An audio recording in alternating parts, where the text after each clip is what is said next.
Relation between torque and angular momentum. इसमें लिखेंगे external torque acting on a particle और a rigid body equals to dl/dt। लिख लेंगे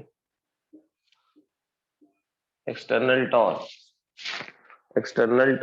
acting on a rigid body, है ना, या फिर पार्टिकल, क्या हो जाता है बेटा, dl/dt। That is external torque equals to rate of change of angular momentum with respect to time, dl/dt। यानी टॉर्क एक्ट करेगा तो एंगुलर मोमेंटम क्या होगा, चेंज होगा। अगर टॉर्क एक्ट करेगा, जैसे लीनियर मोशन में एक्सटर्नल फोर्स क्या होता है, external force acting on a particle equals to dp/dt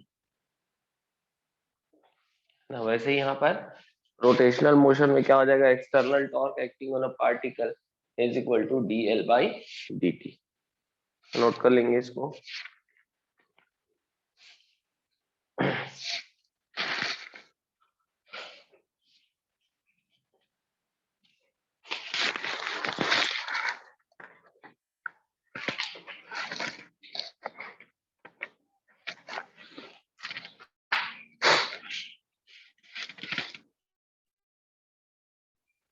ये भी एक फॉर्मूला हो गया, है ना। External torque acting on a body is equal to change in angular momentum of a body upon time interval. जितने टाइम के लिए ये एक्सटर्नल टॉर्क एक्ट कर रहा है ना। तो यहाँ ये जो टॉर्क रहेगा, ये क्या, कौन सा टॉर्क रहेगा, एवरेज टॉर्क। और ये जो टॉर्क रहेगा ये इंस्टेंटेनियस टॉर्क होगा, है ना, ये एवरेज टॉर्क होगा। This is the average torque acting on the body. तो ये दो फॉर्मूला हमारा हो सकता है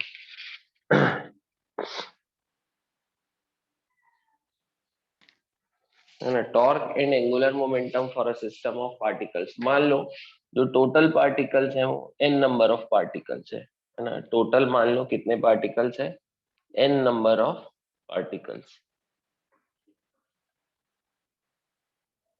मतलब एक पार्टिकल का सिस्टम है, n नंबर ऑफ पार्टिकल्स का सिस्टम है। टोटल कितने पार्टिकल्स है, n नंबर ऑफ पार्टिकल्स है। तो total angular momentum for system of particles क्या हो जाएगा, total angular momentum will be vector sum of angular momentum of individual particles, that is L1 plus L2 plus L3 plus dash dash dash dash plus Ln। क्योंकि total कितने number of particles है, n number of particles. तो total अगर n number of particles है तो net angular momentum या total angular momentum और system of particles क्या हो जाएगा बेटा, सभी पार्टिकल के एंगुलर मोमेंटम का वेक्टर सम करेंगे।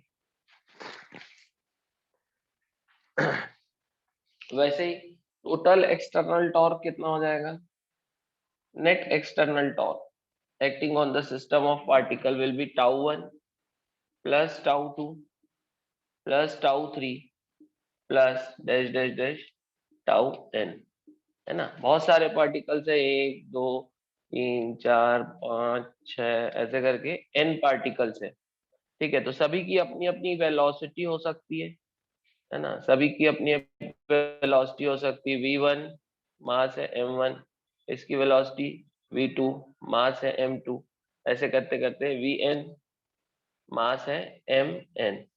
ठीक है, तो इसका एंगुलर मोमेंटम कितना होगा। मान लो कि ये ओरिजिन है, ये ओरिजिन है, यहाँ पर हमने ओरिजिन चूज कर लिया। ओरिजिन कहीं ले सकते हैं, किसी एक पॉइंट को ओरिजिन लेना पड़ेगा। तो ये डिस्टेंस है मान लो r1, है ना, ये डिस्टेंस है मान लो r1। तो ये क्या हो जाएगा, m1v1 r1 sin θ1, m1v1 r1 sin θ1। θ1 किसके बीच का एंगल होगा, r1 और v1 के बीच का एंगल होगा। वैसे ही हम इसका एंगुलर मोमेंटम कितना, m1v1 r1 sin θ1, है ना। जैसे v1 की डायरेक्शन इधर है ना, ये m1 है, r1 इसका पोजीशन वेक्टर होगा, इसका डायरेक्शन इधर, v1 का डायरेक्शन इधर, दोनों के बीच का एंगल θ1। तो है ना, तो फर्स्ट पार्टिकल का एंगुलर मोमेंटम कितना हो गया, m1v1 r1 sin θ1। वैसे इसका m2v2 r2 sin θ2। जिसको मैं L2 बोल रहा हूँ, इसका एंगुलर मोमेंटम L1, इसका एंगुलर मोमेंटम L2, ऐसे करते करते इसका एंगुलर मोमेंटम Ln। तो नेट एंगुलर मोमेंटम कितना हो जाएगा, सारे पार्टिकल्स के एंगुलर मोमेंटम का वेक्टर सम। वैसे ही इसमें टॉर्क कितना लग रहा होगा, तो इसमें कुछ फोर्स लग रही होगी, R क्रॉस F या R F साइन थीटा। वैसे इसमें जो फोर्स लग रही होगी R है ना, R2 F2 साइन थीटा 2, वैसे ही सब में फोर्स लग रही होगी। तो हर एक पार्टिकल में लगने वाली इंडिविजुअल टॉर्क को ऐड कर दोगे वेक्टोरियली, तो ओवरऑल एक्सटर्नल टॉर्क मिल जाएगा which is acting on a system of particle. तो यहां से देयरफॉर फॉर्मूला क्या आ जाएगा बेटा, net external torque acting on a system of particle equals to rate of change of total angular momentum with respect to time, dl by dt. This is torque and angular momentum for system of particle। ये system of particle के लिए, इसके पहले जो हमने relation देखा था वो एक सिंगल पार्टिकल के लिए था, और रिजिड बॉडी के लिए भी मैंने बताया था वही चीजें एप्लीकेबल है। सिस्टम ऑफ पार्टिकल के लिए भी वही सारी चीजें एप्लीकेबल है ना। बस यहाँ ध्यान रखना है कि यहाँ नंबर ऑफ पार्टिकल्स बढ़ गए, तो टोटल एंगुलर मोमेंटम हर एक पार्टिकल का इंडिविजुअल एंगुलर मोमेंटम का वेक्टर सम करोगे। टोटल टॉर्क मतलब, टोटल एक्सटर्नल टॉर्क मतलब हर एक पार्टिकल पे लगने वाली एक्सटर्नल टॉर्क का क्या करोगे आप, वेक्टर सम करोगे, तो नेट एक्सटर्नल टॉर्क निकल गया। तो net external torque acting on the system of particle is equal to rate of change of total angular momentum of the particle with respect to time. ये आ जाता है formula. फॉर्मूले में कोई चेंज नहीं है, वही है tau external equals to D. को ये ध्यान रखना है, यहाँ हमको ये ध्यान रखना है कि ये नेट एक्सटर्नल टॉर्क है, मतलब सारे एक्सटर्नल टॉर्क का सम है। यहाँ पर आपको इंटरनल टॉर्क इन्वॉल्व नहीं करना है ना, क्योंकि दोनों फोर्सेस एक दूसरे पे ग्रेविटेशनल फोर्स भी लगाएंगे। दोनों पार्टिकल, हर दो पार्टिकल एक दूसरे पे ग्रेविटेशनल फोर्स लगाएंगे। ग्रेविटेशनल फोर्स इंटरनल फोर्स है, उसके कारण जो टॉर्क है उसको हमको इसमें नहीं गिरना है, हमको एक्सटर्नल फोर्स देखना है। एक्सटर्नल फोर्स जो लग रही है उसके कारण जो टॉर्क है वो हमको देखना है। देखो ग्रुप ऑफ पार्टिकल्स में external force internal force matter करती है, लेकिन अगर सिंगल पार्टिकल होगा तो जो भी फोर्स लगी वो एक्सटर्नली होगी, क्योंकि वो सिंगल पार्टिकल है। सिंगल पार्टिकल को अगर सिस्टम मान लोगे तो उसके अलावा बाकी सब तो बाहर ही हो गया, तो कोई भी फिर, है ना। तो सिंगल पार्टिकल अगर है तो उसके लिए हमको एक्सटर्नल टॉर्क वाला टेंशन नहीं लेना है, उसके लिए तो जो भी फोर्स लगेगी वो एक्सटर्नल ही होगी। लेकिन अगर ग्रुप ऑफ पार्टिकल्स है, बहुत सारे पार्टिकल्स है, तो ये आपस में भी फोर्स लगा सकते हैं। अगर आपस में फोर्स लगाएंगे तो वो फोर्स क्या होगी, इंटरनल फोर्स, है ना। तो उसमें हमको स्पेसिफिकली बोलना पड़ेगा कि net external torque acting on a particle is equal to total change of sorry rate of change of angular momentum with respect to time. ये हमको स्पेसिफिकली बोलना पड़ेगा for a group of particles. आ रहा है ये समझ में मैं क्या बोलना चाह रहा हूँ आप लोगों को। हेडिंग रखेंगे कंजर्वेशन ऑफ एंगुलर मोमेंटम और सिस्टम ऑफ पार्टिकल्स। अगर एक्सटर्नल टॉर्क जीरो है बेटा, सिस्टम ऑफ पार्टिकल में लगने वाला नेट एक्सटर्नल टॉर्क जीरो है, देन dl by dt भी क्या हो जाएगा, जीरो। देयरफॉर L क्या हो जाएगा, constant. This is the conservation of angular momentum for system of particle. अगर सिस्टम ऑफ पार्टिकल में लगने वाला torque net external torque zero है ना, नेट एक्सटर्नल टॉर्क जीरो है, तो angular momentum for system of particles is constant. Angular momentum for system of particle is constant. तो लिख लेंगे इसमें in absence of external torque, in absence of external torque, angular momentum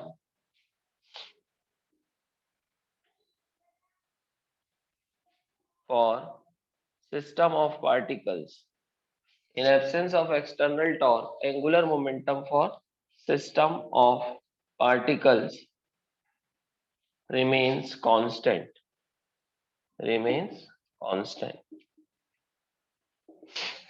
In absence of external torque, angular momentum for system of particles remains constant. अगर external torque नहीं है तो net angular momentum जो होगा सिस्टम का, system of particle का मतलब सारे पार्टिकल का एंगुलर मोमेंटम का वेक्टर सम, वो क्या रहेगा, कांस्टेंट रहेगा, नेट एंगुलर मोमेंटम।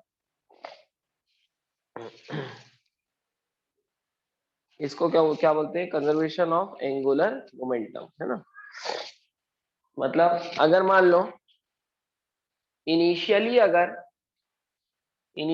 अगर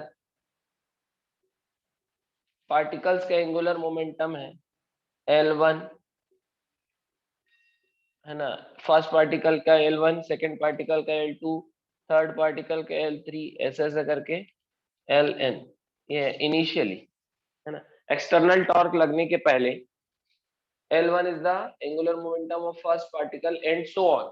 तो ये क्या हो जाएगा, इनका सम क्या है, L initial, that is net initial angular momentum of first particle, ठीक, sorry, net initial angular momentum of system of particles, ये है ना। अब फाइनल कंडीशन में टॉर्क लगने के बाद, सॉरी, कुछ कुछ इवेंट हुआ जिसमें टॉर्क अभी भी कंसीडर नहीं किया गया, एक्सटर्नल टॉर्क 0 है मान लीजिए, तो फाइनल कंडीशंस में बाद में, है ना, फर्स्ट पार्टिकल का एंगुलर मोमेंटम है L1 dash, plus second particle का एंगुलर मोमेंटम है L2 dash, plus third particle का एंगुलर मोमेंटम है L3 dash, plus nth particle का एंगुलर मोमेंटम है Ln डैश। तो ये हो गया net final angular momentum for system of particles. लेकिन अगर एक्सटर्नल टॉर्क 0 है तो L initial will be equal to L final, मतलब net initial angular momentum for system of particles will be equal to net final angular momentum for system of particles। यहाँ पर individual particles के angular momentum change हो सकते हैं, individual particles के angular momentum change हो सकते हैं, लेकिन ओवरऑल इनके एंगुलर मोमेंटम का वेक्टर सम जो रहेगा वो क्या रहेगा बेटा, कांस्टेंट, वो क्या रहेगा, कांस्टेंट। इंडिविजुअल पार्टिकल के एंगुलर मोमेंटम क्यों चेंज हो रहे हैं, due to internal torque, due to internal torque, है ना। दो पार्टिकल्स हैं, अब अगर इसके एंगुलर मोमेंटम की बात करूं, मतलब इसको अगर मैं सिस्टम मानूं, तो फिर इसके लिए ये वाला पार्टिकल एक्सटर्नल सराउंडिंग हो गया, बाहरी हो गया, तो ये जो फोर्स लगाएगा इस पे वो एक्सटर्नल फोर्स हो जाएगी, तो इसके कारण जो इस पे टॉर्क लगेगा वो एक्सटर्नल टॉर्क होगा। तो इसका इंडिविजुअल खुद का इसका एंगुलर मोमेंटम चेंज होगा, इसका खुद का एंगुलर मोमेंटम चेंज होगा। लेकिन अगर सबको मिला के एक सिस्टम बना लूं, तो फिर ये जो आपस में फोर्स लगा रहे हैं वो इंटरनल फोर्स हो जाएगी, फिर एक्सटर्नल फोर्स नहीं होगी, है ना। ये जो आपस में फोर्स लगा रहे हैं वो एक्सटर्नल फोर्स होगी, इनके कारण जो टॉर्क होगा वो, है ना, ये जो आपस में फोर्स लगाए, अगर सबको मैं सिस्टम मान लिया, तो ये जो आपस में फोर्स लगा रहे हैं ग्रेविटेशनल फोर्स, ये इनकी इंटरनल फोर्स हो जाएगी, है ना। तो सबको अगर सिस्टम मान लूंगा तो एक्सटर्नल फोर्स फिर सिस्टम में नहीं लगेगी, क्यों, क्योंकि ये जो लगा रहे हैं आपस में फोर्सेज ये इंटरनल फोर्सेज हो गई। तो अगर सबको सारे पार्टिकल्स को मैं सिस्टम मान लूं, तो ये जो आपस में फोर्सेज लगा रही हैं इंटरनल फोर्सेज लग रही हैं इनके बीच में, तो एक्सटर्नल फोर्स 0 या एक्सटर्नल टॉर्क 0 हो जाएगी। तो सिस्टम के लिए सारे पार्टिकल को अगर सिस्टम मान लूं, और सारे पार्टिकल का एंगुलर मोमेंटम अगर नेट एंगुलर मोमेंटम को लूं L को, which is sum of angular momentums of individual particles, तो नेट एंगुलर मोमेंटम क्या होगा, वो कांस्टेंट रहेगा, नेट एंगुलर मोमेंटम क्या होगा, कांस्टेंट रहेगा। इंडिविजुअल पार्टिकल्स के एंगुलर मोमेंटम में चेंज हो सकता है, होगा ही होगा, क्योंकि इनके बीच में फोर्स लग रही है, लेकिन वो इंटरनल फोर्स लग रही है, इसलिए इनका आपस में एंगुलर मोमेंटम चेंज हो सकता है। ओवरऑल एंगुलर मोमेंटम क्या रहेगा, कांस्टेंट, क्योंकि ओवरऑल एक्सटर्नल जो टॉर्क है वो 0 है। तो यहाँ से L initial will be equal to L final, L initial will be equal to L final, लिख सकते हैं इसको। समझ में आ रहा है बेटा इसमें कि डाउट है कुछ, अगर नेट एक्सटर्नल टॉर्क 0 है, अगर नेट एक्सटर्नल टॉर्क 0 है, तो नेट एक्सटर्नल टॉर्क का एक्स कंपोनेंट भी 0 आएगा, सारे टॉर्क्स का एक्स कंपोनेंट भी एक दूसरे को कैंसिल करेगा, सारे एक्सटर्नल टॉर्क का, नहीं, नेट एक्सटर्नल टॉर्क में ये नहीं आएगा, है ना, नेट एक्सटर्नल टॉर्क में, सॉरी, ये नहीं आएगा क्योंकि इसमें ऐसा कोई एक्स और वाई कंपोनेंट नहीं होगा। मैं एंगुलर मोमेंटम की बात कर रहा था, अगर एंगुलर मोमेंटम कांस्टेंट है, अगर एंगुलर मोमेंटम कांस्टेंट है तो angular momentum along X axis भी क्या रहेगा बेटा, कांस्टेंट। एंगुलर मोमेंटम है ना, net angular momentum along X axis will be constant, net angular momentum along Y axis will also be constant, and net angular momentum along Z axis ये भी क्या रहेगा, कांस्टेंट रहेगा, है ना। क्यों? क्योंकि नेट एंगुलर मोमेंटम जो होता है, कोई भी वेक्टर जो है अपनी एक्स कंपोनेंट, वाई कंपोनेंट और जेड कंपोनेंट का वेक्टर सम होता है। So it will be vector sum of its x component, y component and z component. Net angular momentum will be vector sum of its x component, y component and z component. अगर overall angular momentum constant है तो उसका x component, y component और z component तीनों components को क्या होना पड़ेगा, कांस्टेंट। तभी तो नेट एंगुलर मोमेंटम क्या रहेगा, कांस्टेंट रहेगा। तो लिख लेंगे, ये लिख लेंगे बेटा। अगर एंगुलर मोमेंटम पूरे सिस्टम ऑफ पार्टिकल का कांस्टेंट है तो उसका एक्स कंपोनेंट भी कांस्टेंट होगा, वाई भी और जेड भी, है ना। ये क्या रहेगा, कांस्टेंट,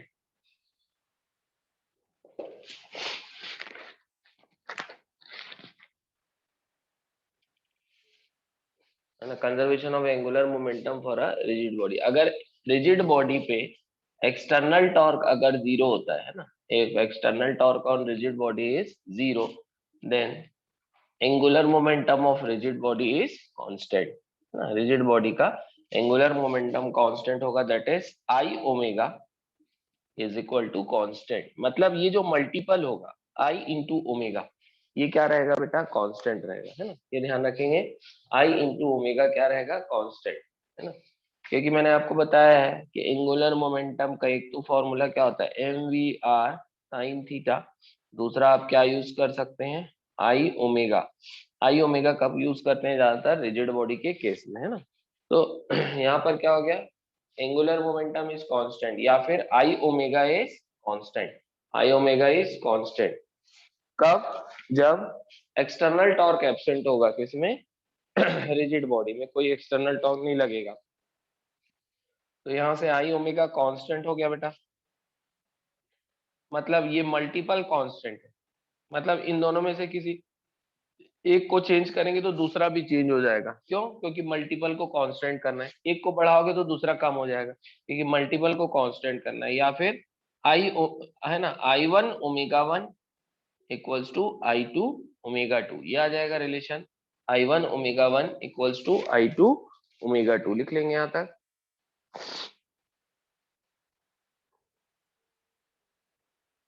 है ना। इसका मतलब अगर एक्सटर्नल टॉर्क एब्सेंट है तो हम रिजिड बॉडी का की एंगुलर वेलोसिटी को घटा और बढ़ा सकते हैं, है ना। We can increase or decrease the angular velocity of a rigid body by increasing or decreasing the moment of inertia, है ना। रिजिड बॉडी का मोमेंट ऑफ इनर्शिया को कम ज्यादा करके हम उसकी एंगुलर वेलोसिटी को क्या कर सकते हैं, चेंज कर सकते हैं। तो अभी इसको लिख लीजिए, अभी हम जब मोमेंट ऑफ इनर्शिया पढ़ेंगे उसके बाद फिर इसको डिटेल में पढ़ेंगे, क्योंकि इससे रिलेटेड क्वेश्चन पूछे जाते हैं ना, इंपॉर्टेंट है। तो आप इसको अभी बस नोट कर लेंगे, that is conservation of angular momentum for a rigid body, है ना। अगर रिजिड बॉडी पे एक्सटर्नल टॉर्क जीरो है तो रिजिड बॉडी का एंगुलर मोमेंटम कांस्टेंट है। एंगुलर मोमेंटम को आई ओमेगा लिख सकते हैं रिजिड बॉडी के केस में, आई ओमेगा कांस्टेंट, या फिर I one omega one equals to I two omega two. लिख लिए यहाँ तक आप लोग, है ना। हेडिंग रहेगी equilibrium of a rigid body,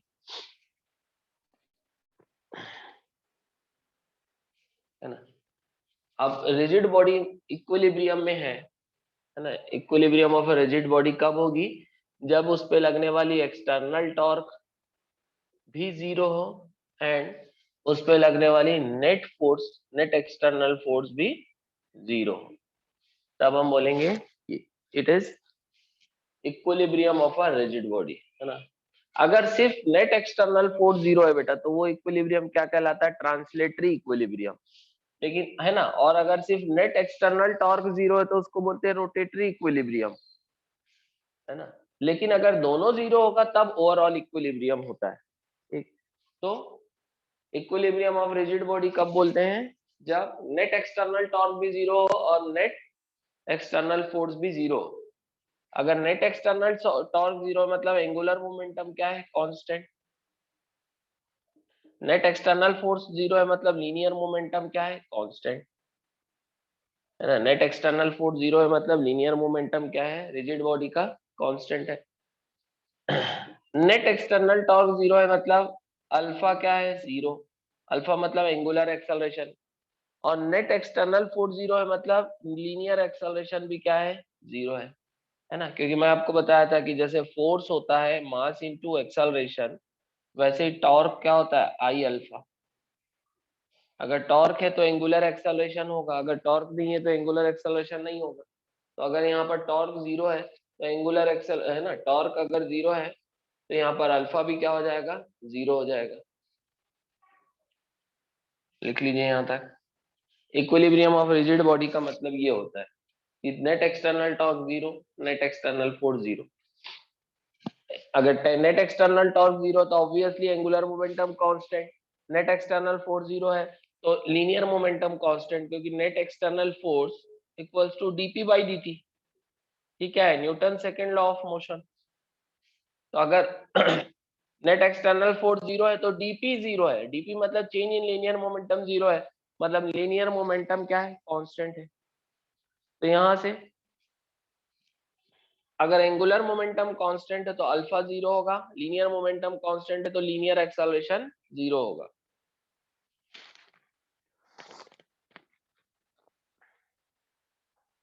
ठीक, यहाँ तक कोई डाउट है आप लोगों को, समझ में आ रहा है यहाँ तक इक्विलिब्रियम का मतलब?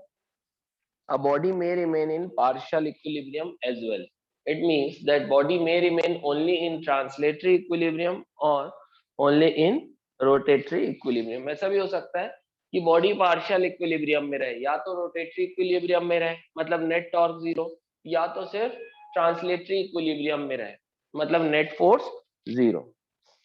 ठीक, ऐसा भी पॉसिबल है।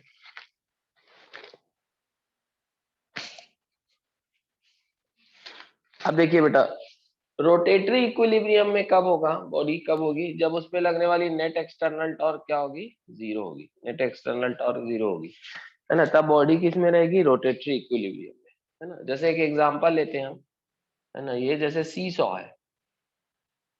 सी सॉ में इधर एक वेट है, इधर एक पर्सन है, इधर एक पर्सन है। ठीक, ये पर्सन ए है, ये पर्सन बी है। इसका वेट इधर लग रहा होगा MAG, इसका वेट इधर लग रहा होगा MBG। इसको, इस पॉइंट को हम बोलेंगे, यहाँ इस पॉइंट के अबाउट ये रिजिड बॉडी जो है ये रोटेट करे तो ये यहाँ से क्या पास होगा, एक्सिस ऑफ रोटेशन, मतलब सारे डिस्टेंसेस यहाँ से मेजर करेंगे। ठीक, अब मान लीजिए कि ये हॉरिजॉन्टल है, तो ये जो आर होगा, है ना, ये यहाँ से यहाँ तक का ये जो पर्सन है यहाँ, भाई this is the line of action of force applied by the weight of this person and this is R. R मतलब इस फोर्स का यहाँ से डिस्टेंस, ये मान लो RA है, और इस, है ना, ये एक्सिस ऑफ रोटेशन से इसका डिस्टेंस है मान लो RB। अब अगर ये हॉरिजॉन्टल है तो ग्रेविटेशनल फोर्स वर्टिकल होगी, दोनों के बीच का एंगल कितना हो गया, 90, दोनों के बीच का एंगल 90 हो गया। ठीक, अब अगर ये रोटेटरी इक्विलिब्रियम में है, अब अगर ये सिस्टम रोटेटरी इक्विलिब्रियम में है, मतलब इस पे लगने वाला नेट एक्सटर्नल टॉर्क क्या होगा, 0 होना चाहिए। नेट एक्सटर्नल टॉर्क क्या होगा, 0। एक्सटर्नल टॉर्क कौन लगाता है, एक्सटर्नल फोर्स। यहाँ पर एक्सटर्नल फोर्स कौन दिख रही, ग्रेविटेशनल फोर्स। तो अगर ये रोटेटरी है ना, ये रेस्ट में है तो ऑब्वियसली ये रोटेट नहीं कर रहे, मतलब रोटेट नहीं कर रहे हैं तो ये रोटेटरी इक्विलिब्रियम में है। रोटेटरी इक्विलिब्रियम में है मतलब इन पे लगने वाला नेट एक्सटर्नल टॉर्क क्या होगा, 0 होगा। ठीक, अब जिस टॉर्क के कारण जो टॉर्क क्लॉकवाइज रोटेट कराना चाह रहा है, उस टॉर्क को हम क्या साइन देते हैं, पॉजिटिव की नेगेटिव, जल्दी बताएंगे। नेगेटिव। हाँ, जो टॉर्क क्लॉकवाइज रोटेशन कराना चाहता है उसको क्या साइन देते हैं, हमने हमने लास्ट क्लास में बताया है उसको। जो टॉर्क क्लॉकवाइज रोटेशन कराना चाह रहा है उसको क्या देते हैं हम, सिंबल नेगेटिव। और नेगेटिव। जो टॉर्क एंटी क्लॉकवाइज रोटेशन कराना चाह रहा है उसको क्या साइन देते हैं, पॉजिटिव। पॉजिटिव। तो नेट टॉर्क 0 है मतलब जितना पॉजिटिव टॉर्क होगा उतना ही निगेटिव टॉर्क होगा, दोनों एक दूसरे को क्या कर रहे होंगे, कैंसिल। तो यहाँ मैं कैसे लिखूंगा, देखो अब देखो कौन सा टॉर्क पॉजिटिव है कौन सा निगेटिव है, कैसे पहचानेंगे, ये mg पे ध्यान दो, ये एक्सिस ऑफ रोटेशन है, यहाँ दे mg कहाँ फोर्स लगा रहा है, नीचे, mg क्या चाह रहा है, ये mag क्या चाह रहा है, क्लॉकवाइज घूमे। हाँ a नीचे आए और b ऊपर जाए, ऐसा मतलब ये सिस्टम को कैसा रोटेट कराना चाह रहा है, क्लॉकवाइज। तो इसका जो टॉर्क है वो क्या है, निगेटिव है, तो क्या लिखूंगा बेटा, इसका टॉर्क क्या लिखूंगा, टॉर्क क्या होता है, r into F sine theta, theta कितना हो जाएगा 90, तो आर एफ सीधा सीधा आर कितना, आर ए, फोर्स कितनी एम ए जी, साइन क्या आएगा माइनस, नेगेटिव टॉर्क हो गया, है ना। Net external torque acting on the system is zero, इसी को तो हम क्या बोलेंगे, रोटेटरी इक्विलिब्रियम। तो सिस्टम का इसका टॉर्क कितना हो गया, इतना, प्लस अब इसका टॉर्क देखो, ये जो सेकेंड बॉडी है ये कितना टॉर्क लगा रही है, M B ji into are B, है ना, ये डिस्टेंस आर बी, और फोर्स कितनी है ना, एफ आर साइन 90, टॉर्क का मैग्नीट्यूड, टॉर्क कितना हो गया एफ आर, क्योंकि थीटा कितना है 90, एफ मतलब एम जी कितना है एम बी जी, आर मतलब R B.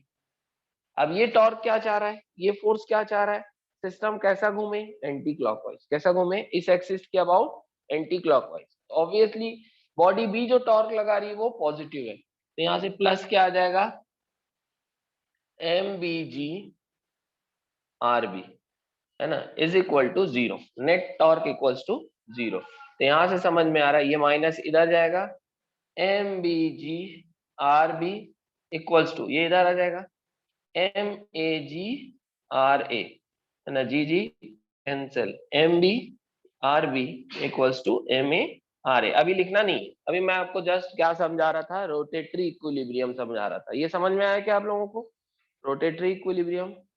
Yes yes sir. A pair of equal and opposite forces with different lines of action is known as couple, है ना। दो इक्वल फोर्स, दो इक्वल एंड अपोजिट फोर्सेस हैं, लेकिन line of action अलग अलग होना चाहिए, ये क्या बनाते हैं मिलके, कपल, है ना। जैसे कि एक रॉड है मान लीजिए, है ना, इसकी लेंथ है डी, इधर एक फोर्स लग रहा है एफ और इधर एक फोर्स लग रहा है एफ, ठीक। तो बताइए कौन सा इक्विलिब्रियम है यहाँ पर, ट्रांसलेट तो यहाँ पर रोटेटरी इक्विलिब्रियम नहीं है। तो ऐसी दो फोर्सेस जिनके लाइन ऑफ एक्शन अलग हो और जिनका मैग्नीट्यूड सेम हो, ये दोनों फोर्सेस, ऐसी दो फोर्सेस जो सर्टेन डिस्टेंस में, ऑब्वियसली अगर मैं बोल रहा हूँ कि इनका लाइन ऑफ एक्शन अलग है तो ये सर्टेन डिस्टेंस में ही सेपरेटेड है ना। तो ऐसी फोर्सेस मिलके क्या बनाती है, कपल बनाती है। अब कपल क्या, कपल किसके जैसा इफेक्ट प्रोड्यूस करता है, टॉर्क के जैसा। टॉर्क का इफेक्ट क्या है, टर्निंग इफेक्ट, तो कपल का भी इफेक्ट क्या होगा, टर्निंग इफेक्ट, है ना। जैसे आप बॉटल की ढक्कन को अगर आप खोलते हैं तो ऐसा फोर्स लगाते हैं, है ना, इस उंगली से फोर्स का डायरेक्शन अलग, इससे अंगूठे से फोर्स का डायरेक्शन अलग। कभी एक ही डायरेक्शन में फोर्स लगाए हो क्या आप लोग, हमेशा अपोजिट डायरेक्शन में फोर्स लगा के ढक्कन खोलोगे, तो टर्निंग इफेक्ट, ये ढक्कन को खोलना भी तो एक रोटेशनल इफेक्ट है। तो इसको हम कैसे खोल रहे हैं, बाय अप्लाइंग अ कपल, है ना। नल को भी खोलते हैं, नल को भी ऐसे खोलते हैं, है ना, बाय अप्लाइंग अ कपल। तो कपल एक्ट्स लाइक अ टॉर्क और ये क्या प्रोड्यूस करता है, टर्निंग इफेक्ट। आ रहा है ये समझ में आपको, क्या डिफरेंस है बेटा, कपल में दो इक्वल एंड अपोजिट फोर्स लगा रहे हैं हम, ठीक। टॉर्क में एक सिंगल फोर्स लगा रहे हैं, एक है ना, एक्सिस ऑफ रोटेशन से सर्टेन दूरी पे एक सिंगल फोर्स लगा के टर्निंग इफेक्ट क्रिएट करे। यहाँ पर दो इक्वल एंड अपोजिट फोर्सेस लगा रहे हैं, है ना, जिसको हम क्या बोलेंगे, कपल बोलेंगे। ये भी क्या काम करता है, ये भी रोटेशनल या टर्निंग इफेक्ट का ही काम करता है। तो लिखेंगे a couple produces, a couple produces rotation without translation.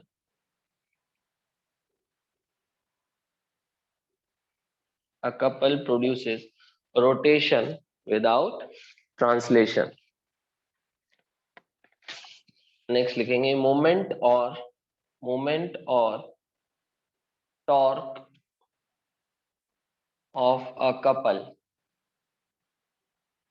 Is equal to, है ना, कपल का टॉर्क की वैल्यू कैसे निकालेंगे, force into perpendicular distance, force into perpendicular distance between the forces,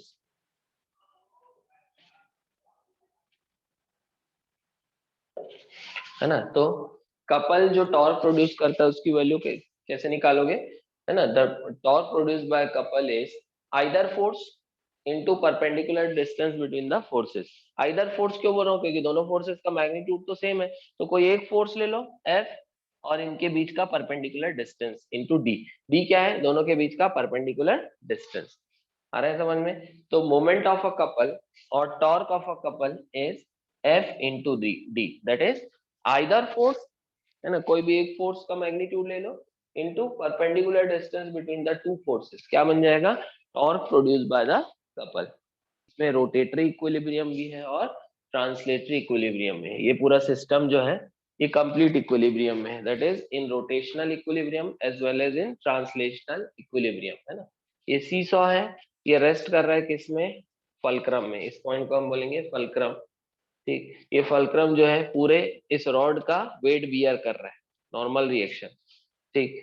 तो अब ये जो पूरा सिस्टम है, ये रॉड जो है, ये पूरा रॉड जो है ये नेट इक्विलिब्रियम है, टोटल इक्विलिब्रियम, मतलब रोटेशनल इक्विलिब्रियम भी है और ट्रांसलेटरी इक्विलिब्रियम भी है। तो पहले हम लिखेंगे इक्वेशन ट्रांसलेशनल इक्विलिब्रियम का या ट्रांसलेटरी इक्विलिब्रियम का। ट्रांसलेटरी इक्विलिब्रियम का इक्वेशन क्या होगा, net force acting on the system is zero. तो नेट फोर्स, दो डाउनवर्ड फोर्स है F1 और F2 और एक अपवर्ड फोर्स है R, है ना। अपवर्ड डायरेक्शन को पॉजिटिव लेते हो, डाउनवर्ड डायरेक्शन को नेगेटिव, तो R minus F1 minus F2 is equal to zero. Net force zero होना चाहिए, तो यहाँ से R किसके बराबर आ जाएगा बेटा, F1 प्लस F2 के। तो ये इक्वेशन किससे आ गया हमको, कहाँ से मिल गया, ये ट्रांसलेटरी इक्विलिब्रियम। हमको याद नहीं करना है, बस हमको कैसे इक्वेशंस लगाना है ये सीखना है। फिर क्योंकि ये रोटेट भी नहीं कर रहा है, मतलब ये रोटेटरी इक्विलिब्रियम में भी है, तो रोटेटरी इक्विलिब्रियम में है ना, तो रोटेटरी इक्विलिब्रियम में है, तो net torque acting on the system is zero. अब हमको एक, हमेशा हमको एक ओरिजिन चूज करना पड़ेगा या एक एक्सिस ऑफ रोटेशन चूज करना पड़ेगा। आप एक्सिस ऑफ रोटेशन किसी भी 3 पॉइंट से ले सकते हो जहां से ये फोर्सेस पास हो रही है। F2 इस पॉइंट को भी आप एक्सिस ऑफ रोटेशन ले सकते हो और इमेजिन कर सकते हो कि पूरा सिस्टम इस एक्सिस के अबाउट रोटेट कर रहा है। आप इस पॉइंट को भी एक्सिस ऑफ रोटेशन ले सकते हो और इस पॉइंट को भी एक्सिस ऑफ रोटेशन ले सकते हो, लेकिन एक्सिस ऑफ रोटेशन चूज करना कहाँ से कन्वीनियंट होगा, यहाँ से, पॉइंट ऑफ फलक्रम से, क्योंकि एक्चुअल में इसी एक्सिस के अबाउट ये रोटेट करेगा, ठीक है। तो अगर मैं इसको, इस पॉइंट को एक्सिस ऑफ रोटेशन चूज कर रहा हूँ, इसको मैं पॉइंट ओ बोल रहा हूँ, तो रोटेटरी इक्विलिब्रियम अबाउट ओ लिखूंगा, मतलब सारे डिस्टेंसेस कहाँ से मेजर होंगे, ओ से। तो अब 3 फोर्सेस है तो 3 टॉर्क हो सकता है, आर का एक टॉर्क हो सकता है, एक टॉर्क F1 का और एक टॉर्क F2 का। आर का टॉर्क कितना होगा बताएंगे बेटा, जीरो। तो टॉर्क क्या होता है उसका, जीरो। तो है ना, torque of R, torque of R, R क्या है, नॉर्मल रिएक्शन, नॉर्मल रिएक्शन मिल रहा है इस रॉड को, torque of R that is normal reaction, normal reaction, that is normal reaction by fulcrum, normal reaction by fulcrum on rod, है ना, is zero. तो आर का टॉर्क जीरो है, torque of R is zero, ठीक। अब torque of F1, torque of, है ना, are का टॉर्क जीरो हो गया, ये क्लियर है। अब हम लगा रहे हैं rotatory equilibrium, that is torque of F1 plus torque of F2 भी क्या होगा, जीरो होगा, ठीक। तो चलिए टॉर्क ऑफ F1 क्या होगा बताइए, पॉजिटिव की निगेटिव, पॉजिटिव टॉर्क होगा, F1 का टॉर्क, क्योंकि F1 Yes, कहाँ sir. लग रहा है, नीचे। Positive. F1 क्या Anti-clockwise. चाहेगा कि ये सीसॉ नीचे जाए, तो ये सीसॉ नीचे जाएगा तो ये अपने आप ऊपर जाएगा, तो रोटेशन कैसा दिख रहा है, anti clockwise. Anti clockwise torque क्या होगा, पॉजिटिव। F1 D1, इसका टॉर्क कितना हो गया, क्योंकि ये हॉरिजॉन्टल है। F1 और ये D1 दोनों के बीच का एंगल कितना है, 90, तो F1 D1 ये किसका टॉर्क हो गया, F1 का। प्लस F2 का टॉर्क क्या होगा बेटा, निगेटिव। क्यों, क्योंकि ये क्लॉकवाइज रोटेट कराना चाह रहा है, ऐसा। F2 D2, लेकिन minus F2 D2 is equal to 0। F1 D1 plus minus F2 D2 is equal to 0, क्योंकि R का तो हमने पहले बता दिया है कि वो क्या है, 0 है। तो F1 D1 minus F2 D2 is equal to 0, और F1 D1 equals to F2 D2, और F1 D1 equals to F2 D2। ठीक है, F1 को बोलेंगे, अगर हम F1 को लोड बोलेंगे तो F2 को क्या बोलते हैं, एफर्ट। अगर F1 को हम लोड बोलते हैं तो F2 को क्या बोलते हैं, एफर्ट बोलते हैं। तो D1 को बोलते हैं लोड आर्म, और D2 को क्या बोलते हैं, एफर्ट आर्म। तो क्या आ गया, प्रिंसिपल ऑफ मूवमेंट क्या बोलता है, that load into load arm equals to effort into effort arm. इसी को हम क्या बोलते हैं, principle of movements. that is load into load arm is equal to effort into effort arm। इसी को क्या बोलते हैं बेटा, प्रिंसिपल ऑफ मोमेंट्स। मतलब अगर कोई सीसॉ अगर बैलेंस्ड कंडीशन में, मतलब ओवरऑल इक्विलिब्रियम में है, तो load into load arm will be equal to effort into effort arm. भाई कोई ना कोई एक लोड तो होगा जिसको हमको उठाना पड़ेगा, है ना, लिफ्ट करना है। मान लो यहाँ पर कोई बड़ी सी गाड़ी है, इसको अगर हमको उठाना है, लिफ्ट करना है, तो load into load arm will be equal to effort into effort arm. मतलब अगर इस बड़ी सी गाड़ी को हमको बैलेंस करना है, तो अगर लोड भारी है तो लोड आर्म को हल्का कर दो, मतलब लोड आर्म को छोटा कर दो, है ना। लोड इनटू लोड आर्म ये कांस्टेंट रहेगा। अगर यहाँ एफर्ट आर्म को बड़ा कर दूं तो एफर्ट छोटा हो जाएगा। एफर्ट मतलब वो फोर्स जिसके थ्रू हम इसको बैलेंस करना चाह रहे हैं। तो एफर्ट आर्म को बड़ा कर कब कब कर सकते हो, ये एफर्ट आर्म है और ये लोड आर्म है। फलक्रम को जितने ज्यादा नजदीक हो सके किसके लेके जाओ, लोड के। तो फलक्रम को ज्यादा से ज्यादा नजदीक लेके जाओगे, इस पॉइंट को यहाँ लेके जाओ, तो ये डिस्टेंस बढ़ गया, मतलब क्या बढ़ गया, एफर्ट आर्म। तो आपको एफर्ट कम लगाना पड़ेगा, क्योंकि मल्टीपल तो उतना ही है। तो load into load arm equals to effort into effort arm. मतलब इस प्रिंसिपल की मदद से हम हैवी से हैवी व्हीकल या भारी से भारी सामान को हम लिफ्ट कर सकते हैं, या उसके वेट को क्या कर सकते हैं, बैलेंस कर सकते हैं। तो load into load arm is equal to effort into, है ना। अगर कोई यहाँ कोई हैवी कोई पर्सन बैठा है, हैवी, और यहाँ कोई हल्का सा दुबला पतला, है ना, लाइट, तो किसको दूर बैठना पड़ेगा, किसको नजदीक बैठना पड़ेगा सीसॉ को बैलेंस करने के लिए? हैवी वाले को पास में बैठना और लाइट वाले को दूर में। हाँ गुड, है ना, क्योंकि एफर्ट तो ये लाइट वाला लगा रहा है बेचारा इसको बैलेंस करने के लिए, है ना। तो ये लोड है, तो इसका लोड आर्म कम कर दो, लोड आर्म कम कर दो, मतलब ये भारी जो है उसको कहाँ बिठा दो, एकदम नजदीक बिठा दो, इसके फलक्रम से, तो ये डिस्टेंस कम हो जाएगा, तो इसका टॉर्क कम हो जाएगा।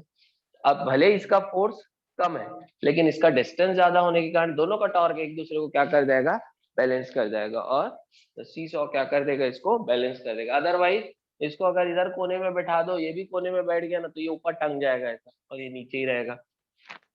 आ रहा है ना समझ में? Yes sir. हाँ तो मैकेनिकल एडवांटेज किसका रेशो है, F1 by F2, that is load upon effort, या फिर effort arm upon load arm, इसका रेशो है। और हम चाहेंगे कि मैकेनिकल एडवांटेज क्या हो, ग्रेटर देन 1 हो, है ना, क्योंकि load upon effort,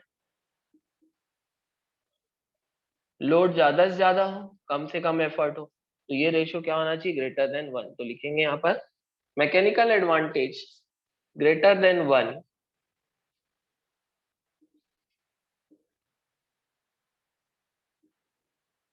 greater than 1. Mechanical advantage greater than 1 is usually required.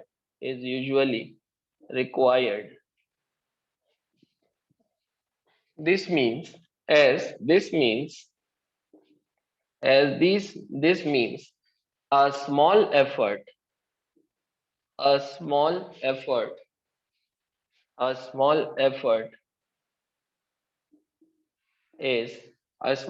is required to lift a large load. लिख लेंगे यहाँ तक. मैकेनिकल एडवांटेज क्या होना चाहिए? It must be greater than 1. क्या दिया question? A rigid massless rod AB of length 1 meter is placed horizontally on two rigid supports at its ends as shown in figure. A weight 10 Newton is hanging from a point C at a distance 30 centimeter from A. Find the reactions at the supports A and B respectively. चलिए बनाएंगे इसको.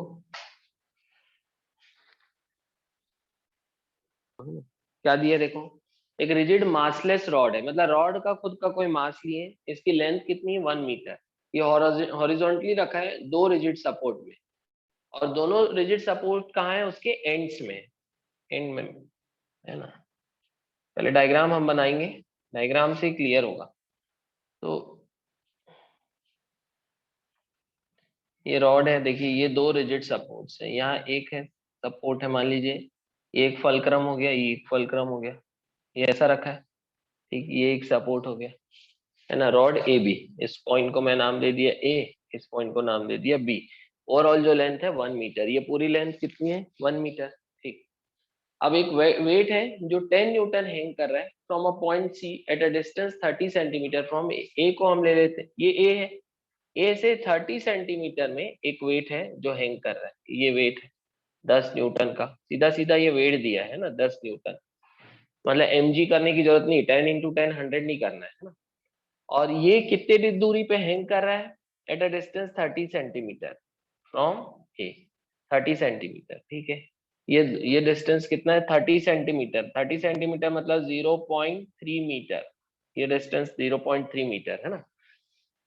Find the reactions at the supports A and B respectively. मान लो यहाँ का reaction है R ए और ये रिएक्शन है आर बी, है ना. ए और बी में कितना रिएक्शन है ये तो निकालना है हमको. ठीक, अब यहाँ वेट सिर्फ और सिर्फ किसका है बेटा? इसका, और किसी का वेट नहीं है, क्योंकि ये रॉड जो है ये लाइट है. ऑब्वियसली ये दोनों रिएक्शन मिलके इस वेट को बैलेंस करेंगे, है ना. ये रॉड आया, ये दोनों पॉइंट्स में ऐसा रेस्ट कर रहा है, टिक गया आके दोनों फलक्रम में. तो ये फलक्रम को है ना, इस दोनों फलक्रम को पॉइंट ऑफ कांटेक्ट पे क्या देना पड़ेगा? नॉर्मल रिएक्शन, तभी तो ये बैलेंस हो पाएगा वेट. ये तो रॉड तो नीचे गिर जाएगा. तो यहाँ से एक इक्वेशन हमको मिला. ये इक्वेशन कहाँ से मिलेगा?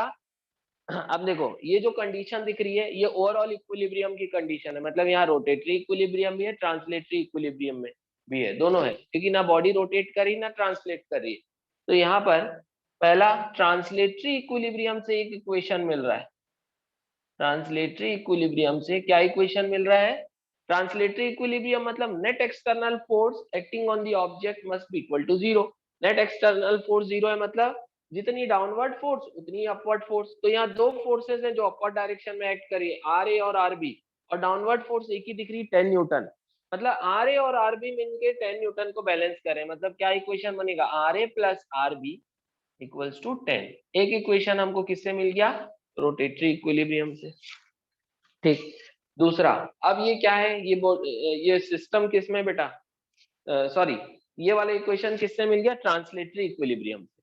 अब ये पूरा सिस्टम किसमें है? रोटेटरी इक्विलिब्रियम में भी है. रोटेटरी इक्विलिब्रियम में होने का मतलब net external torque acting on the system must also be equals to 0. ठीक, अब इस रॉड में 3 एक्सटर्नल टॉर्क लग रहे हैं. एक तो आर ए का, दूसरा आर बी का. आर ए कौन लगा रहा है? ये फलक्रम. आर बी कौन लगा रहा है? ये वाला फलक्रम. और तीसरा टॉर्क जो है इस वेट का 10 न्यूटन का, ये भी एक्सटर्नल फोर्स है. तो 3 एक्सटर्नल टॉर्क लग रहे हैं। अब किसी एक को हमको तीन फोर्स में से किसी एक पॉइंट को हमको क्या लेना है, एक्सिस ऑफ रोटेशन। ठीक, तो आप 10 न्यूटन के भी अबाउट एक्सिस ऑफ रोटेशन ले सकते हो, लेकिन उस केस में फिर 10 न्यूटन का टॉर्क जीरो होगा, आर ए और आर बी दोनों अननोन बच जाएंगे इक्वेशन में। तो बेटर ये होगा कि या तो आर ए के अबाउट आप या तो आर ए को आप ले लो एक्सिस ऑफ रोटेशन, या तो आरबी को ले लो एक्सिस ऑफ रोटेशन। तो या तो आर ए हट जाएगा या तो आरबी हट जाएगा, तो उससे एक ही अननोन बचेगा इक्वेशन में। तो मैं ले रहा हूँ आर ए के अबाउट, टॉर्क कहाँ किसके अबाउट ले रहा हूँ, अबाउट ए। तो रोटेटरी इक्विलिब्रियम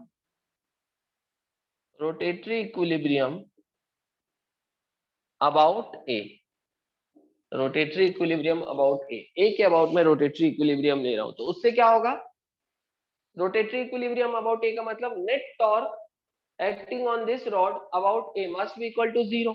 ठीक, अब टॉर्क ऑफ आर ए कितना हो जाएगा, 0 हो जाएगा। Torque of R A must be equal to 0। क्यों, torque of R A must be equal to 0, क्योंकि आर ए कहां से पॉइंट पास हो रहा है, कहां से पास हो रहा है R A, axis of rotation. ठीक, अब हम देखते हैं 10 न्यूटन का टॉर्क। हाँ, अब 10 न्यूटन और आरबी का टॉर्क देखेंगे। इन दोनों के टॉर्क का सम क्या होना चाहिए, 0। तो पहले 10 न्यूटन का टॉर्क, 10 न्यूटन का टॉर्क जो होगा इस पॉइंट के अबाउट पॉजिटिव होगा कि निगेटिव, जल्दी बताएंगे। पॉजिटिव है ना, आपको जिस फोर्स का टॉर्क निकालना है बस आप उस फोर्स को कंसीडर करो, उस फोर्स पे फोकस्ड रहो और एक्सिस ऑफ रोटेशन को देखो। ये एक्सिस ऑफ रोटेशन है, ये फोर्स लग रहा है, इस फोर्स को, ये फोर्स नहीं है सपोज करो, तो ये फोर्स रॉड को कहाँ लेके जा रही है, नीचे। तो कैसा रोटेट कर आ रही, क्लॉकवाइज। तो 10 न्यूटन का टॉर्क नेगेटिव कितना आएगा, माइनस साइन पहले लिख दे रहा हूँ। फोर्स कितनी है, 10 इंटू परपेंडिकुलर डिस्टेंस कितना दिख रहा है, 0.3। कहां से, एक्सिस ऑफ रोटेशन से, तो इंटू 0.3 प्लस। अब आरबी का टॉर्क क्या होगा बेटा, आरबी देखो, अब इसको भूल जाओ, इस पे फोकस रखो और इसको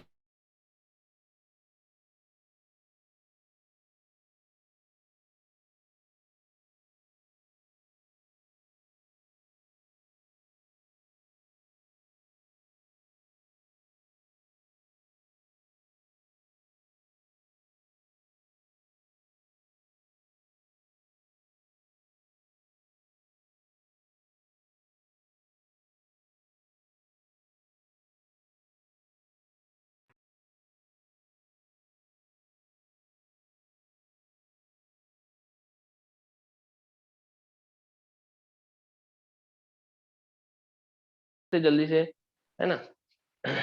आर ए का टॉर्क तो 0 हो गया। अब बात हो रही 10 न्यूटन की, इसका टॉर्क कितना आ रहा है, इसका टॉर्क निगेटिव है, कितना आ रहा है, 10 इंटू 0.3, लेकिन साइन लगेगा माइनस।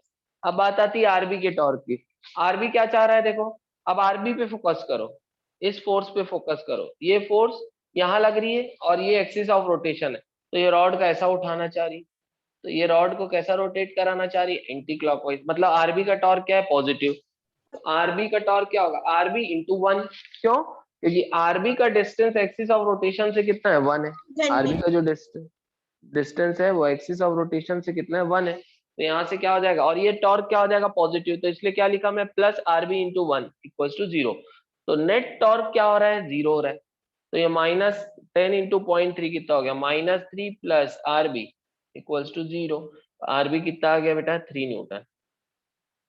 आरबी कितना आ गया, 3 न्यूटन। ये समझ में आ रहा है तो हैंड्स अप करेंगे आप लोग, है ना। आरबी 3 न्यूटन निकल गया। अब आर ए निकालना आसान है, आर ए प्लस आरबी 7 है, तो आर, है ना, आरबी 3 निकल गया, तो आर ए कितना हो गया, 10 minus 3, therefore R A equals to 7 newton. यहाँ से अपने आप आर ए कितना निकल गया बेटा, 7 न्यूटन। तो इस तरह से हम रोटेटरी इक्विलिब्रियम और ट्रांसलेटरी इक्विलिब्रियम के इक्वेशन लगा के हम जरूरत पड़ने पे नॉर्मल रिएक्शन निकाल सकते हैं, या जो भी चीजें वो जो रिक्वायर्ड है हम उसको निकाल सकते हैं ना। अभी आपको क्वेश्चन में रॉड को क्या बोल दिया, मासलेस। मासलेस बोल दिया मतलब उसका वेट नहीं लेना है हमको, लेकिन अगर रॉड का भी मास होता तो उसका वेट लगता। उसका वेट कहाँ लगता है, उसके सेंटर ऑफ मास में लगता। सेंटर ऑफ मास है ना, क्योंकि ज्यादातर केस में हम जो केस में जो केसेस लेंगे उसमें रॉड यूनिफॉर्म होगा। तो रॉड यूनिफॉर्म होगा तो उसका जो वेट लगेगा वहां, वो कहाँ एक्ट करेगा, उसके सेंटर ऑफ मास में एक्ट करेगा, तो उसका भी टॉर्क फिर आप कंसिडर करोगे। ठीक है, यहाँ पर लेकिन मासलेस रॉड बोल दिया तो उसका खुद का वेट हमको कंसीडर नहीं करना है। A uniform rod of length 1 meter and mass 4 kg is supported on 2 knife edges. वही knife edges मतलब वही support है बेटा, है ना। Placed 10 centimeter from each end. A 60 Newton weight is suspended at 30 centimeter from one end. The reactions at the knife edges is, आपको diagram बनाना है अच्छे से सोच समझ के, तो फिर बन जाएगा, इक्विलिब्रियम लगाओगे तो। क्या है देखिए, डायग्राम बना लेते हैं पहले। रॉड की लेंथ है 1 मीटर और मास है बेटा, यहाँ पर एक चीज ध्यान रखेंगे, रॉड का खुद का वेट रहेगा, है ना, उसका मास दिया है। रॉड की लेंथ अगर 1 मीटर है ना, तो रॉड की लेंथ अगर हम 1 मीटर ले रहे हैं, बस और इसको बड़ा कर लेते हैं। रॉड की लेंथ अगर 1 मीटर ले रहे हैं तो 0.5 मीटर में मतलब बीच में रॉड का खुद का वेट रहेगा कितना, मास 4 है, जी को 10 लेंगे, वेट कितना लगेगा रॉड का 40 न्यूटन, ये रॉड का वेट लगेगा। ठीक, अब दो नाइफ एजेस या दो सपोर्ट है जो 10 centimetre from each and, first and से ये वाला रॉड 10 सेंटीमीटर मतलब ये वाला सपोर्ट 10 सेंटीमीटर में, ये दूरी कितनी 10 सेंटीमीटर मतलब 0.1 मीटर। ठीक, इसका रिएक्शन लगेगा आर ए, इसका रिएक्शन मान लो कितना है आर ए, इसका रिएक्शन आर ए। दूसरा सपोर्ट है ना, दो सपोर्ट है 10 सेंटीमीटर फ्रॉम ईच एंड, मतलब हर एक एंड से दोनों सपोर्ट कितने सेंटीमीटर में 10 सेंटीमीटर मतलब 0.1 मीटर में, तो ये वाला इस एंड से है तो दूसरा वाला मान लो इस एंड से हो गया,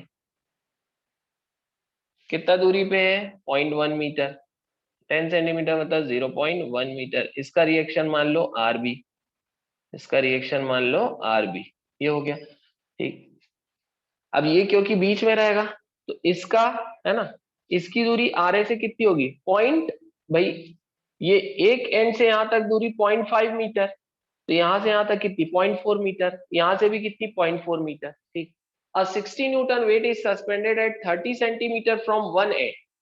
ठीक है, एक 60 न्यूटन का वेट और सस्पेंड कर रहे हैं किसी एक एंड से 30 सेंटीमीटर में, तो इस एंड से 30 सेंटीमीटर, इधर साइड तो हो नहीं सकता, बाहर आ जाएगा, इधर ही होगा, इस एंड से 30 सेंटीमीटर मतलब इससे कितनी दूरी 10 सेंटीमीटर दूर पे, है ना।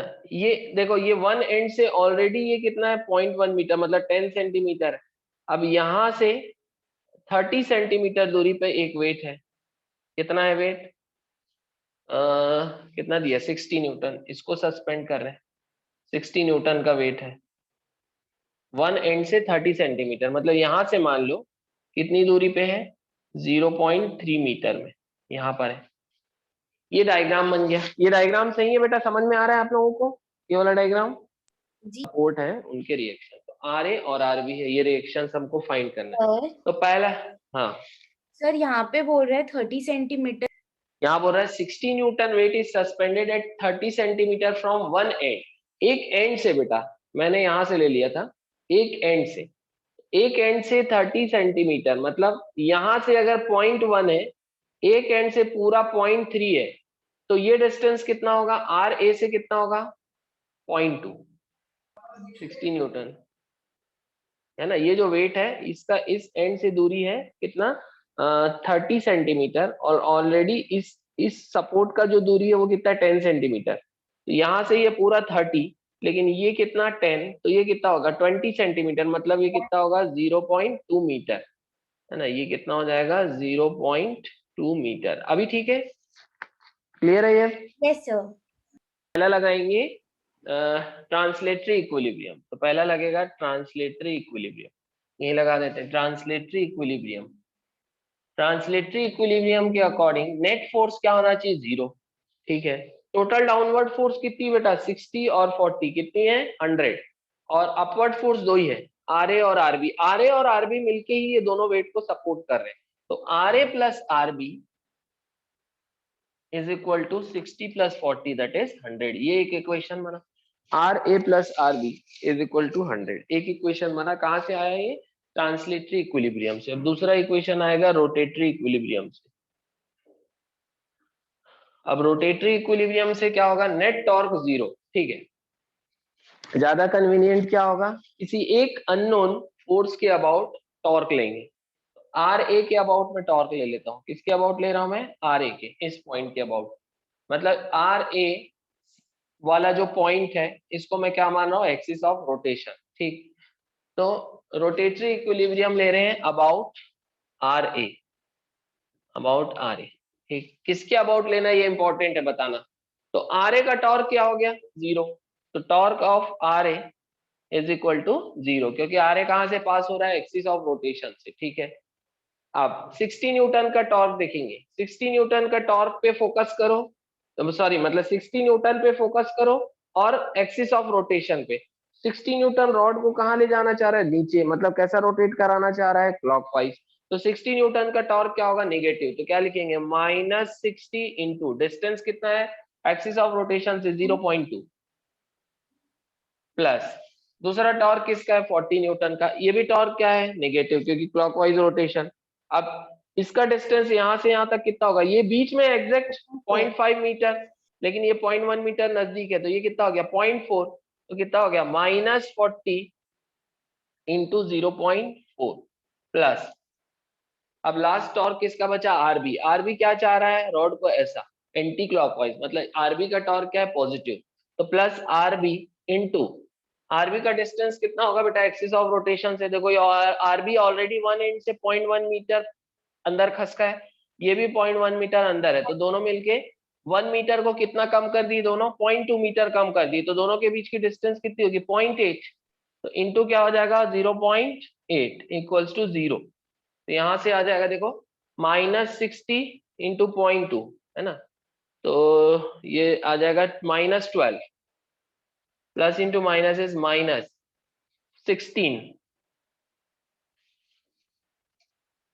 है ना, प्लस 0.8 आरबी इक्वल्स टू 0। ये देखो 40 इंटू 0.4 इज -16, तो ये आ जाएगा 28, -28 उधर जाएगा, +28। तो आरबी हो जाएगा 28/0.8 हो जाएगा। 0.8 तो 8 होगा, तो ये 280 होगा, 280/8 हो जाएगा। 8 3 जा 24, 35 न्यूटन। तो आरबी कितना आ रहा है, 35 न्यूटन। और आर ए प्लस आरबी 100 है, देयरफॉर आर ए कितना हो जाएगा, 65 न्यूटन।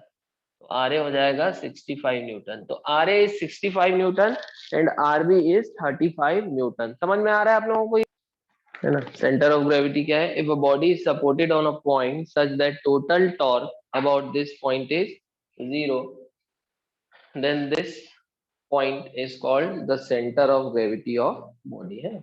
जैसे बेटा ये जैसे कॉपी है, यहाँ पर कोई ना कोई एक ऐसा पॉइंट होगा जिसके अबाउट आप ऐसा बैलेंस कर लेंगे, जिसके अबाउट नेट टॉर्क, इधर वाले जो पॉइंट्स है वो भी टॉर्क लगाएंगे, mg सारे पार्टिकल्स, और उस साइड वाले भी सारे पार्टिकल्स टॉर्क लगा रहे हैं mg।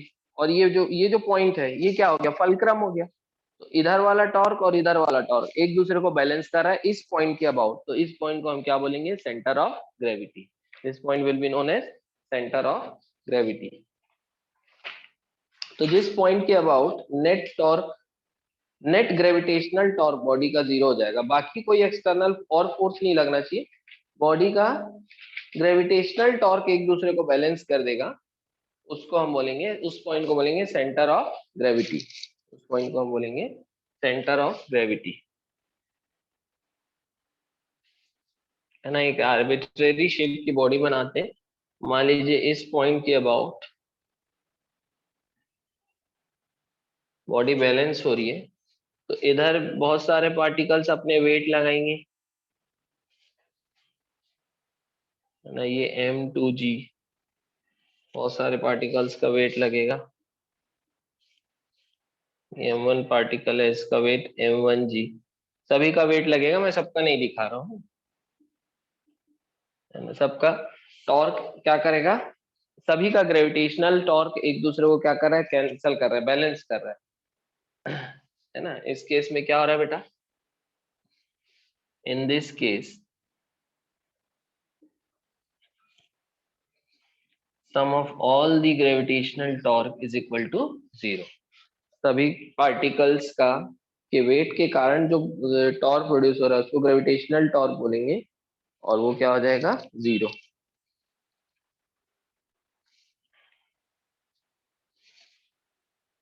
अच्छा, सेंटर ऑफ मास और सेंटर ऑफ ग्रेविटी कोइंसाइड करते हैं अगर acceleration due to gravity constant है तो। नोट पॉइंट लिख लेंगे, जहां सेंटर ऑफ मास होगा वहीं सेंटर ऑफ ग्रेविटी होगी, अगर स्मॉल जी कांस्टेंट है तो नोट पॉइंट लिखेंगे। Centre of gravity